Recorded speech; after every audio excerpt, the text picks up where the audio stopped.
cuando ya las dos primeras bombas atómicas las dejan caer sobre Hiroshima y Nagasaki, es cuando ya el mundo se da cuenta, es la prueba fehaciente del poder de las armas nucleares. Es cuando los propios científicos y las sociedades toman conciencia del poder real de las armas nucleares, es cuando es como el pistoletazo, ¿no?, de salida para muchos movimientos. Claro, sí, hubo movimientos de varios tipos. Hubo, en primer lugar, los propios científicos que se asustaron. Pero antes de lanzar las bombas hubo una propuesta que fue en una comisión que estaba presidida por un alemán precisamente que había ido a Inglaterra, y era esa propuesta de la que se habla a veces, que fue verdad. Dijeron, no, esta bomba ya está operativa, pero que no se lance sobre la población, sino que se elija uno de esos atolones que hay por el Pacífico y se les diga ir a contemplar lo que vamos a ver. Ahí llega a verlo y dice, mira, esto es así, si no rendís inmediatamente, pues vamos a lanzarlo sobre vuestras ciudades, ¿no? Pero no quisieron hacerlo, ¿no? Y ahí, lo que sí que he leído es que también eso en parte se debe al cambio de presidente, ¿no? A que se muriese Roosevelt y que fuese Truman el que... Probablemente, sí. Probablemente porque Roosevelt era mucho mejor en ese sentido, ¿no? Sin ninguna duda. Pero, en fin, pase lo que pase, eso ocurrió. Y luego, además, que hubo un cambio de alianzas, porque los rusos, la Unión Soviética y Estados Unidos eran aliados en la Segunda Guerra Mundial. Pero inmediatamente, como sus sistemas políticos eran completamente contrarios, pues hubo ahí unas tensiones tremendas que se empezaron a hacer. Y entonces a Stalin le entró la obsesión de que los norteamericanos tenían una bomba atómica y ellos no. Y dice, esto no puede ser, tenemos que hacerla, ¿no? Y mandó un mensaje a una serie de científicos eminentes en temas de física nuclear y todas estas cuestiones, diciéndole, os pido una cosa, darnos una bomba atómica para el pueblo soviético, ¿no? Y claro, lo consiguieron, entre otras cosas, gracias a espías, ¿no? Porque la primera bomba es una copia de la bomba atómica norteamericana.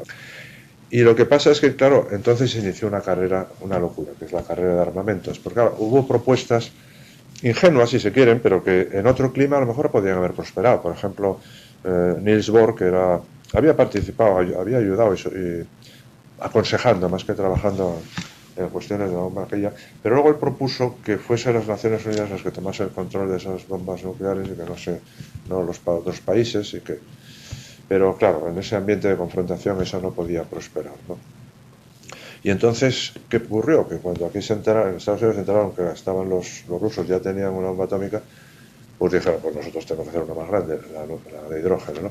Y hubo ese llamamiento de Edward Teller, que antes llamaba el malo de muchas películas, que hizo un llamamiento a los científicos para que volviesen, se reuniesen de nuevo en Los Álamos para hacer otra, ¿no? Y él dijo aquello, como muchos de esos trabajaban en física de partículas elementales, donde los mesones son muy importantes, pues él hizo un llamamiento diciéndoles, los científicos han estado pasando una luna de miel con los mesones.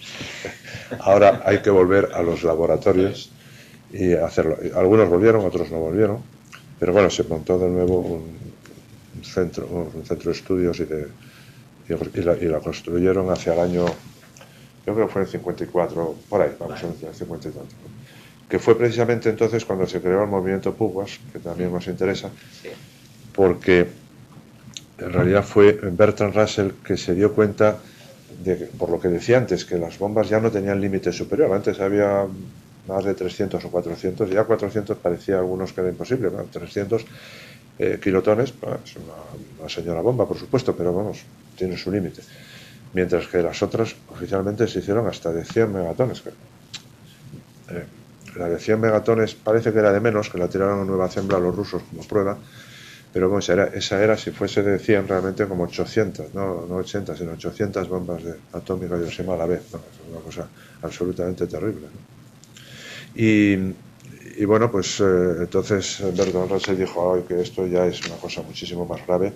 Si empezamos con bombas de hidrógeno, esto es un antes y un después, y escribió ese llamamiento. Escribió ese llamamiento asesorándose de Joseph Rupert y redactó el manifiesto.